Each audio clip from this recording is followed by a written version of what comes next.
New Testament text comes to us from the letter to the Hebrews, chapter 11, verse 29, and continuing to chapter 12, verse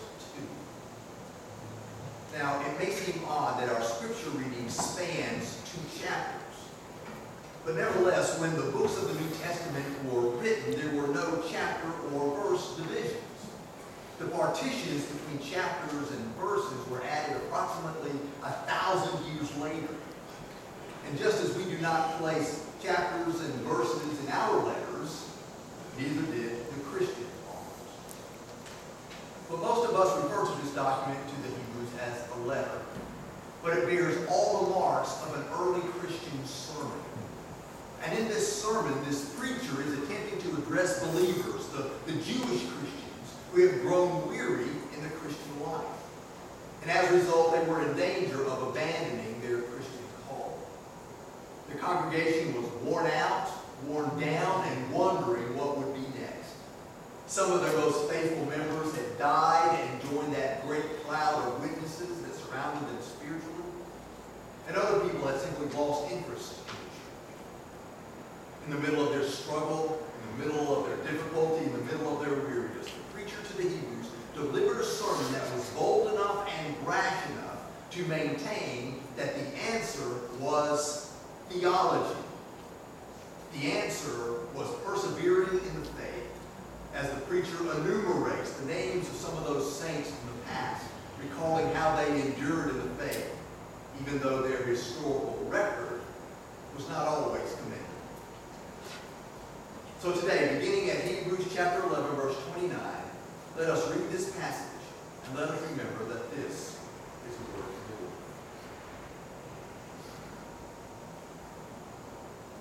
By faith, the people passed through the Red Sea as if it were dry land.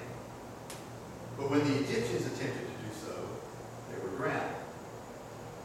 By faith, the walls of Jericho fell after they had been encircled for 7 days. By faith, Rahab the prostitute did not perish with those who had been disobedient, because she received the spies in peace. And what more shall I say?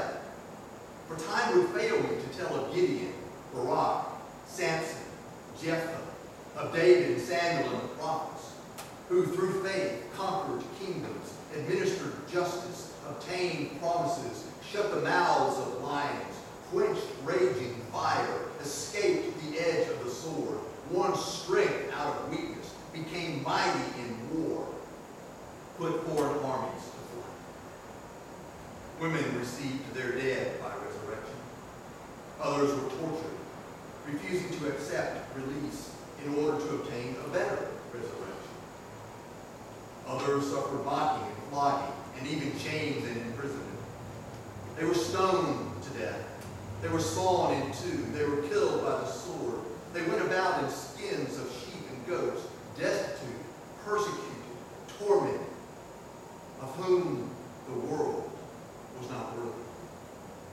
They wandered in deserts and mountains, in caves and holes in the ground. Yet all these, though they were commended for their faith, did not receive what was promised, since God had provided something better, so that they would not, apart from us, be made holy.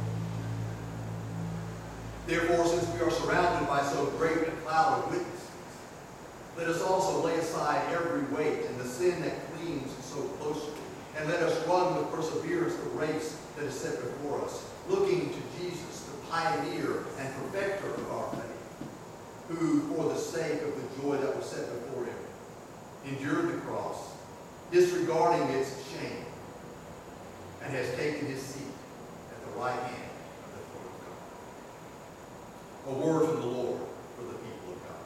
Thanks be to God. Michael Curry is currently the presiding bishop of the Episcopal Church. And in one of his publications, he composed some thoughts about a practice that in the previous generation was common among many preachers. Those older preachers, according to Curry, when they felt that they had delivered a point of life-changing significance, would pause in the middle of that sermonic moment and declare, "Now, can I get a witness?" And while presenting the question to the congregation was designed to elicit a response of affirmation and agreement from the worshipers, on a deeper level, when those old preachers asked, "Can I get a witness?" they were seeking more than a shouted amen from the back of the sanctuary. Instead, they were looking for a daring witness that was embodied in the world. They were talking about moving from mere membership in a church to real and radical discipleship for Jesus in the world. Can I get a witness? It was that kind of witness that the preacher to the Hebrews was seeking as well. Because that congregation was struggling. And they were struggling not from issues of church finances or from the stresses and strains of daily life, but from a fatigue of faith. They were tired of their religion. They were tired of trying to live the Christian faith every single day. And they were tired of trying to follow the way of Jesus Christ in every aspect of their life. The preacher to the Hebrews would emphasize the words of Jesus. If anyone wants to come and be my follower, let them deny themselves, take up their cross daily, and follow me. Can I get a witness? And the congregation sat silent. So the preacher would try again. Remember how Jesus said, "Be merciful, just as your Father is merciful. Do not condemn, and you will not be condemned. Forgive, and you will be forgiven. Give, and it will be given to you. Can I get a witness?" And the people of faith sat eerily quiet. But the preacher gave it one more attempt. Jesus said, "Don't be anxious about what we shall eat, and what we shall drink, and what we shall wear. For your heavenly Father knows that you need all of these things. But seek first the kingdom of God and his righteousness, and all these other things will be given to you." Can I get a witness? And the worshiping community uttered nothing, because they knew the toll that their faith was taking. They realized that when they had become enlightened, that is, when they had become Christians, they had endured a hard struggle with suffering, sometimes being publicly exposed to abuse and persecution. And while those collisions with the culture had not yet resulted in actual bloodshed, they did erode the faith and commitment of those new Christians. They had been verbally abused, denounced, and ostracized because they had chosen to turn away from the custom of the community in order to embrace the way of Jesus Christ. And now, after years and years of trying to live that countercultural Christian commitment, they were finally beginning to wonder, what's the use? And their previously enthusiastic fervor for the faith was now diminishing. Would there be any witness? Indeed, following the Lord has never been easy. Even Joshua in the Old Testament knew it. And Joshua even told the assembly at Shechem that he did not think that they were capable of serving God. Joshua said to the people, "You cannot serve the Lord, for God is a holy God. And you're going to forsake the Lord and serve foreign gods." But the people said to Joshua, No, we will serve the Lord." Then Joshua said to the people, "You are witnesses against yourselves that you have chosen the Lord to serve him." And they said, "We are witnesses." Maybe there are some witnesses after all.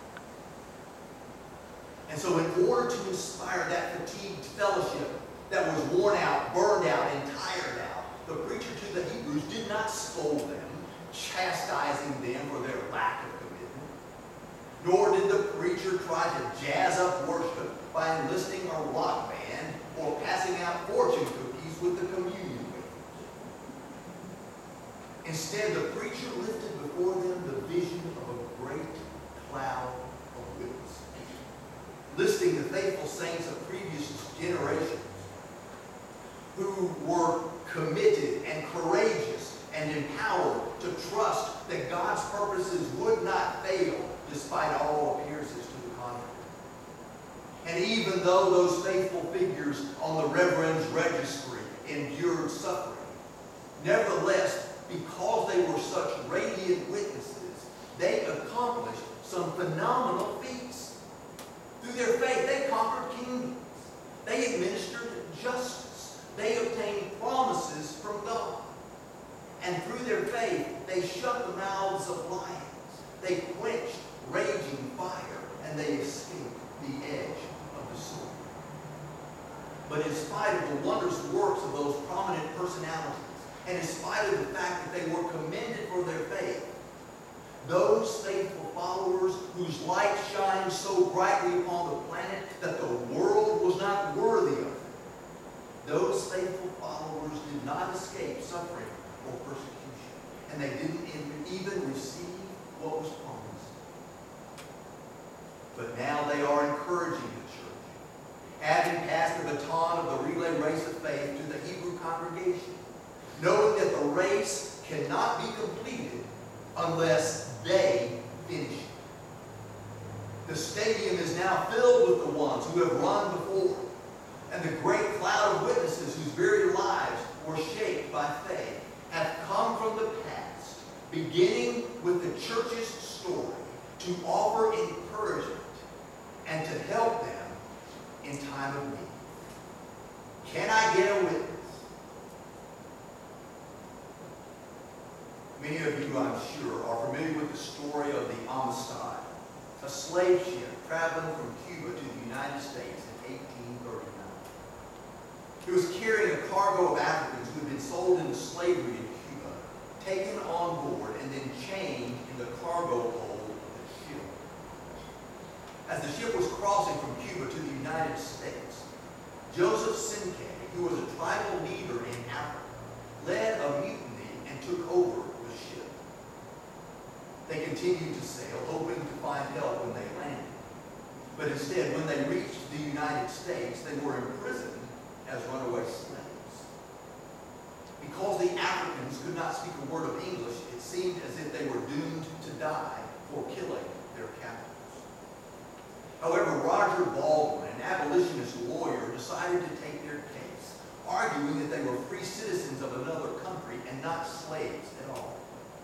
But when the case finally made its way to the Supreme Court, Baldwin enlisted the help of the former president, John Quincy Adams, to make a plea on behalf of his clients. In preparation for that court appearance, Adams requested an interview with Sinkay, the tribal leader, who was brought to the former president's home. In the course of their conversation, Adams said to Sinkay, "Now understand that you're going before the Supreme Court. Do you know why?" And Sinkay, speaking through a translator, replied, "It is the place where they finally kill us." Adams, startled, retorted, No, well, that may be true, but that's not what I meant. Sinkay, do you know who I am? Has anyone told you about me?" "Yes," Sinkay said. "You are a chief." "I was a chief, yes," Adams admitted. But Sinkay countered, "A chief cannot become anything but a chief, even in death." But Adams lamented, "Oh, how I wish that were true here." One tries to govern wisely, strongly. One tries to govern in a way that betters the lives of one's villagers. One tries to kill the lion.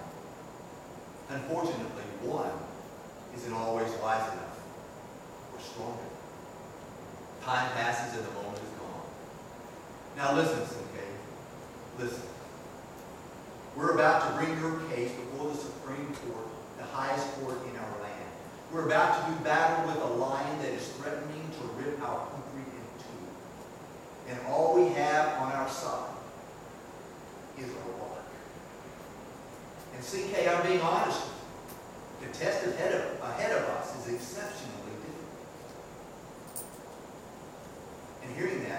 Cinque said defiantly. We won't be going in there alone.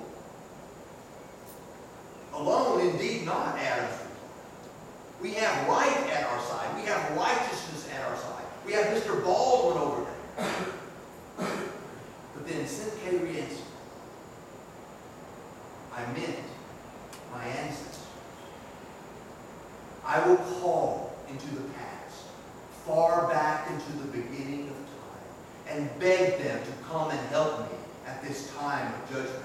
I will reach back and draw them into me, and they must come. For at this moment, I am the whole reason they have existed at all.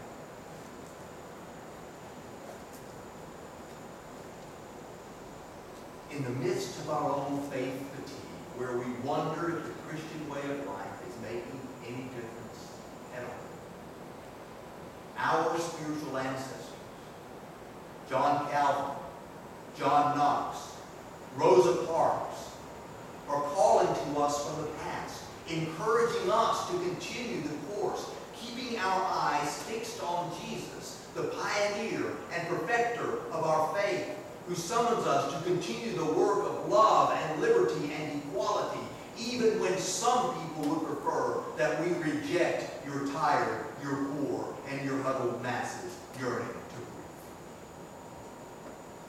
On those days when we are weary of giving money and energy to missions, because the number of starving people seems to increase and issues of justice continue to emerge and nations prefer to put their faith in weapons and warfare, faithful followers from the past, St. Francis of Assisi, Mother Teresa, Oscar Romero, are encouraging us to remember their witness and to follow the path of our Lord, even as divisions and discord foul and infect our land with hatred and hostility. And when we are tempted to decline the invitation to serve on the committee, or to skip church because we think that we're not needed or valued, or to adopt the world's ways rather than embracing God's ways, the people who have filled these pews for generations from the beginning of our church's story, Liv Kine, Mary Dietz, Alan Stephenmore, Camille Strandberg, Donna Wingard, Roy Case, those people whose lives bear witness to the power and endurance of faith, are cheering us on to remain steadfast in our commitment. So now the baton has been passed to us. And the last leg of the relay race of faith lies before us. And while we may be weak and weary, tired of serving in the church and serving in the world, we are being summoned by this great cloud of witnesses to lace up our running shoes and to sprint for the finish line and to keep our eyes always, always fixed on Jesus as we renew our faith to serve God and to serve our fellow human beings. Can I get a witness? Is there a witness among us? Amen. Now, as the Spirit continues to move among us and the Spirit blows where it will, the Spirit may have